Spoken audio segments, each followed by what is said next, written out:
नमस्कार, मैं प्रवीण गौतम और आप देख रहे हैं पब्लिक मीटर। दोस्तों, वीडियो में बात करेंगे कि बीमार सोनिया गांधी पर निशिकांत दुबे किस तरह घटिया राजनीति पर उतर आए, जो ये भी दिखाता है कि राहुल गांधी की कैसे पल पल जासूसी की जाती है और बीजेपी नेता जनता की सुध लेने की बजाय जनता जो देश भर में लाइनों में लगी है, पेट्रोल पंप पर लाइनों में लगी है, गैस के लिए लाइनों में लगी है, तो जाकर समझाना चाहिए कि भैया पैनिक बाइंग मत करो, हम खड़े हैं, सरकार ने आपके लिए पर्याप्त इंतजाम किया है, पर्याप्त स्टॉक है गैस का भी और तेल का भी। तो इस तरह अफरा तफरी मत बचाओ, यह समझाना चाहिए जाकर देश की जनता को। सोशल मीडिया के माध्यम से ग्राउंड पर जाकर भी जो भी माध्यम है सबका इस्तेमाल करना चाहिए। लेकिन यहां पर बीजेपी सांसद क्या करते हैं? राहुल गांधी की जासूसी करते हैं।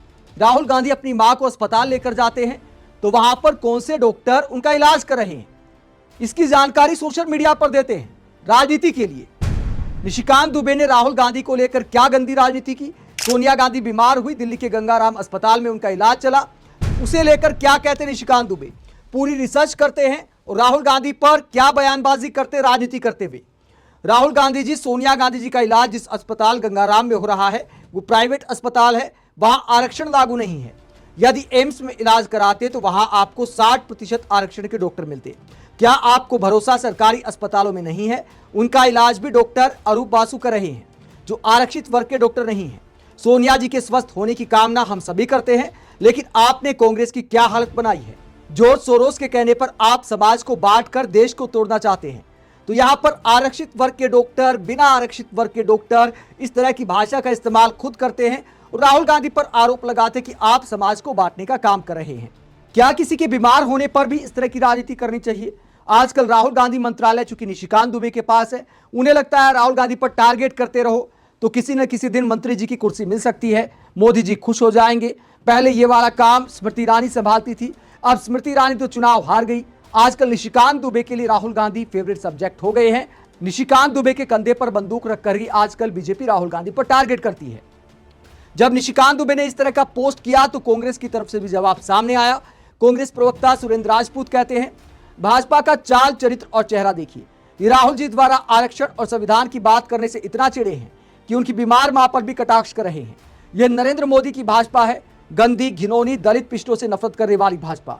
निशिकांत, होश में रहो, जो बोल रहे हो वो तुम्हारे चरित्र के साथ पूरी भाजपा को नंगा कर रहा है। दलित पिछड़ों की बात से इतना ना कुंठित हो कि इंसान ही न रह पाओ। सुरेंद्र राजपूत के अलावा कांग्रेस सांसद मणिकम टैगोर ने भी जवाब दिया निशिकांत दुबे को और कहा, घिनौना, बिल्कुल घिनौना। मोदी के करीबी नेता निशिकांत दुबे, जब श्रीमती सोनिया गांधी जी अस्पताल में भर्ती हैं तब आप बाहर आकर जाति की नफरत फैलाते हैं और सस्ती राजनीति करते हैं। यह सिर्फ असंवेदनशील नहीं है, यह नैतिक रूप से भी गलत है। आप इतनी गंभीर स्थिति में भी आरक्षण पर सवाल उठाने की हिम्मत करते हैं। आपका बयान वही मनुवादी सोच दिखाता है जो हमेशा SC, ST और OBC समुदाय को आगे बढ़ने से डराती रही है। यानी कांग्रेस से आरोप लगाया है कि निशिकांत दुबे का ये वाला पोस्ट बीजेपी की आरक्षण विरोधी सोच को दिखाता है। कांग्रेस के अलावा तमाम बुद्धिजीवी हैरान है कि क्या इतना गिरकर राजनीति की जाती है। वरिष्ठ पत्रकार नरेंद्र नाथ मिश्रा इसे लेकर क्या कहते हैं? नरेंद्र नाथ मिश्रा कहते हैं कि सत्ता के अहंकार में ऐसे नेता सामने आने लगते हैं जो अपने लोगों के बीच वाह पाकर अपनी ही पार्टी का सबसे अधिक नुकसान करते हैं। अगर ऐसी बात कोई विपक्षी दल के नेता करते तो 2 दिनों तक टीवी डिबेट भी होती। खैर, ऐसा अहंकार नहीं टिकता है, कभी स्थायी नहीं होता है। तो नरेंद्र नाथ मिश्रा का कहना है कि ऐसे बोल अहंकार को दिखाते हैं कि हमारा कुछ बिगड़ना नहीं है। वहीं सामाजिक कार्यकर्ता हंसराज मीणा कहते हैं, निशिकांत दुबे का कहना है कि आरक्षण प्राप्त वर्ग या व्यक्ति कभी काबिल डॉक्टर या विशेष पद पर नहीं हो सकता। ये सीधे तौर पर उन SC, ST, OBC के करोड़ों लोगों का खुला अपमान है जिन्हें सामाजिक भेदभाव के कारण आरक्षण मिलता है। इस व्यक्ति के खिलाफ SC, ST एक्ट के तहत मुकदमा दर्ज होना चाहिए। तो निशिकांत दुबे की सोच पर सवाल उठाते हैं। जो निशिकांत दुबे ने कहा कि एम्स में जाते, सोनिया गांधी का इलाज एम्स में कराते, वहां पर आरक्षण वाले डॉक्टर मिल जाते, लेकिन जहां इलाज कर रहे हैं वहां डॉक्टर आरक्षण वाले नहीं है। तो क्या निशिकांत दुबे यहां पर कहना चाहते हैं कि आरक्षण वाले डॉक्टर खराब होते हैं, बिना आरक्षण वाले डॉक्टर बढ़िया होते हैं? इसी सोच पर सवाल उठाया है हंसराज मीणा ने। वही सर्वमित्रा सुरजन कहती हैं, बड़बोलापन कैसे नुकसान करता है उसकी एक बानगी। सत्तारूढ़ सांसद ने एम्स पर ही सवाल उठा दिए, बीजेपी का आरक्षण विरोधी चेहरा भी दिखा दिया।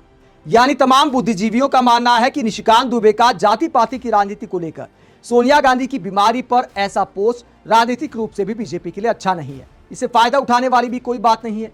ये निशिकांत दुबे की बुद्धि पर ही सवाल खड़ा करता है। अपने पैरों पर कुल्हाड़ी मारना है, ये बातें करना कि देखिए आरक्षण वाले डॉक्टर वहां मिलेंगे, बिना आरक्षण वाले डॉक्टर यहां मिलेंगे, तो क्या आरक्षण वाले डॉक्टरों को कमतर आंकते निशिकांत दुबे? कुल मिलाकर राजनीतिक मैसेज तो यही जाता है, लेकिन निचोड़ की बात यह है कि हर बात पर राजनीति नहीं करनी चाहिए। इतनी तो इंसानियत और संवेदना होनी चाहिए कि अगर कोई बीमार है तो उसके अच्छा होने की कामना करनी चाहिए। एक लाइन हालांकि निशिकांत दुबे ने लिखी है, लेकिन मुख्य तौर पर यह पोस्ट सोनिया गांधी को शुभकामनाएं देने के लिए नहीं था। यह शुद्ध तौर पर राहुल गांधी को टारगेट करने के लिए था, साफ तौर पर मजाक उड़ाने के लिए था। और भारतीय संस्कृति में अगर कोई बीमार पड़ जाए तो ऐसे मजाक नहीं उड़ाया जाता। आप इस पूरे मसले को लेकर क्या सोचते हैं? कमेंट बॉक्स में अपनी राय जरूर दें, साथ ही चैनल को सब्सक्राइब भी करें। नमस्कार।